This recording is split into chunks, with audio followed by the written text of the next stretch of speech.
तो क्या खाओगी? कुछ भी मंगा लो, पर जल्दी, बहुत भूख लगी है। वो पनीर के पराठे बोल दूं? क्या? नहीं बाबा, बिल्कुल नहीं, ये भी कोई खाने की चीज है? हाँ, हम तो यही खाते हैं। क्यों, क्या हुआ? कुछ नहीं, अब तुम्हें खाना है तो खाओ, मैं तो नहीं खाऊंगी। अच्छा, तो तुम क्या खाओगी फिर? मैं अपने लिए मेन्यू में देखकर खुद ही कुछ ऑर्डर कर दूंगी।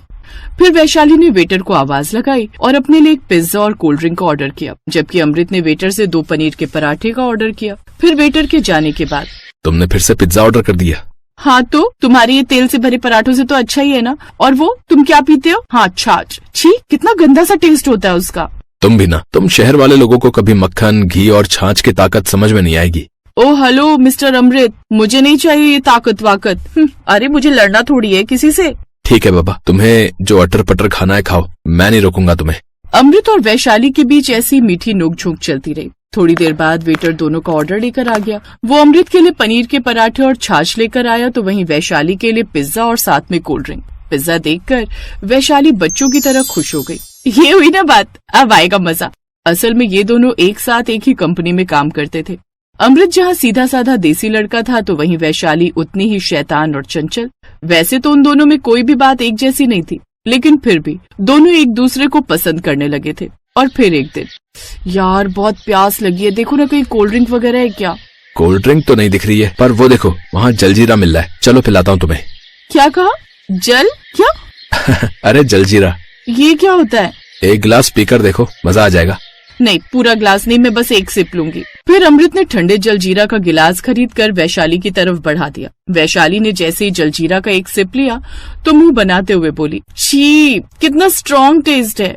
अरे टेस्ट ही नहीं, स्ट्रॉन्ग चीज भी है ये, सारी गर्मी दूर भगा देगा ये। गर्मी का तो पता नहीं, लेकिन अगर तुमने मुझे ये दोबारा पिलाया ना, तो मैं तुमसे जरूर दूर भाग जाऊंगी।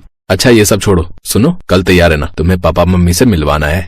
सच में? वैशाली और अमृत एक दूसरे से शादी करना चाहते थे और आखिरकार अमृत वैशाली को अपने माँ बाप से मिलवाने वाला था। अगले दिन अमृत ने अपने पिता किशन और माँ मंगला से वैशाली को मिलवाया। किशन और मंगला को वैशाली बहुत पसंद आई और फिर कुछ दिन बाद धूमधाम से दोनों की शादी हो गई। वैशाली, कल तुम्हारी पहली रसोई की रस्म निभाएंगे, तो तुम्हें कुछ अच्छा सा बनाना आता है ना? अरे आप फिक्र मत करो मम्मी जी, मुझे सब बनाना आता है। लो, ये तो बहुत ही अच्छी बात हो गई।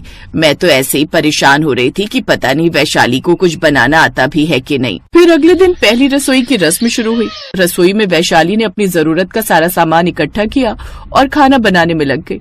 और फिर कुछ घंटों के बाद, क्या हुआ वैशाली, कुछ मदद करूं क्या?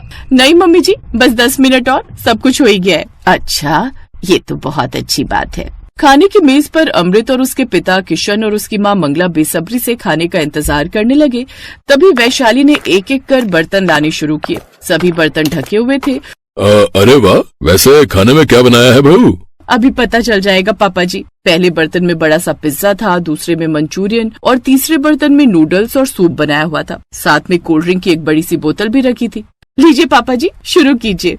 वाह जी वाह, स्नैक्स में तो बहुत कुछ है, पर खाना कहाँ है बहू? पापा जी यही खाना है, आप शुरू करिए, कम पड़ेगा तो मैं और ले आऊंगी, किचन में और रखा है। हैं? ये खाना है? हाँ मम्मी जी, क्यों, क्या हुआ? कुछ नहीं बेटा, तुम लोग शुरू करो, मैं बस 5 मिनट में आई, कुछ काम याद आ गया। सभी लोगों ने खाना शुरू किया। एक तरफ जहाँ वैशाली झटपट पिज्जा और मंचूरियन खाए जा रही थी, तो वहीं किशन और उसका बेटा अमृत बड़ी मुश्किल से वो चीजें निकल पा रहे थे। तभी थोड़ी देर में मंगला आ गई, जिसके हाथ में 2 प्लेटें थी और उनमें दाल चावल थे। दाल चावल देखते ही किशन और अमृत के चेहरों पर राहत की मुस्कान आ गई। मंगला ने भी थोड़ा सा पिज्जा खाया और फिर उसने भी दाल चावल ही खाए। फिर शाम को, यार ये क्या बात हुई, मैंने इतने प्यार से सबके लिए खाना बनाया था पर किसी ने खाया ही नहीं। अरे तुम दुखी मत हो, एक्चुअली तुम जिसे खाना कहती हो उसे हमारे घर में स्नैक्स समझा जाता है। तो फिर खाना क्या है तुम्हारे यहाँ? खाने का मतलब दाल चावल, सब्जी, अचार, रोटी, खिचड़ी, पूरी, कचौड़ी, दही, घी, मक्खन, ये है हमारे यहाँ का खाना।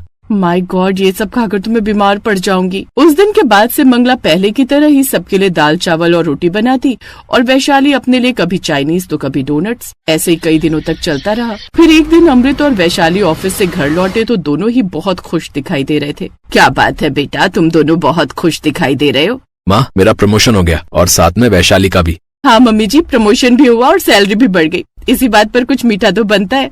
हाँ भाई, क्यों नहीं, इतनी बड़ी खुशी की बात है, मीठा तो बनता है। ठीक है, फिर आप सब लोग बैठो, मैं कुछ मीठा लेकर आती हूँ। वैशाली झट से बाजार चली गई और फिर वहाँ से लौट कर, लीजिए पापा जी, सबके लिए मीठा। क्या लाई हो वैशाली? सबके लिए चोको लावा केक। है? केक? केक खाने का मन था क्या तुम्हारा बहू? अरे पापा जी, वैसा केक नहीं है, आप खाकर तो देखिए। सबने चोको लावा केक खाया और फिर थोड़ी देर बाद मंगला सबके लिए हलवा बनाकर लाई, जो सबने चाव से खाया सिवाय वैशाली के। ये बात वैशाली को फिर से बुरी लग गई। इसी तरह वक्त बीतता गया। वैशाली जहाँ खाने में जंक फूड ही खाती तो उसका पति और सास ससुर घर का बना खाना। फिर एक दिन आधी रात को, अमृत यार मेरे पेट में बहुत दर्द हो रहा है। अरे क्या हो गया? सब ठीक तो है?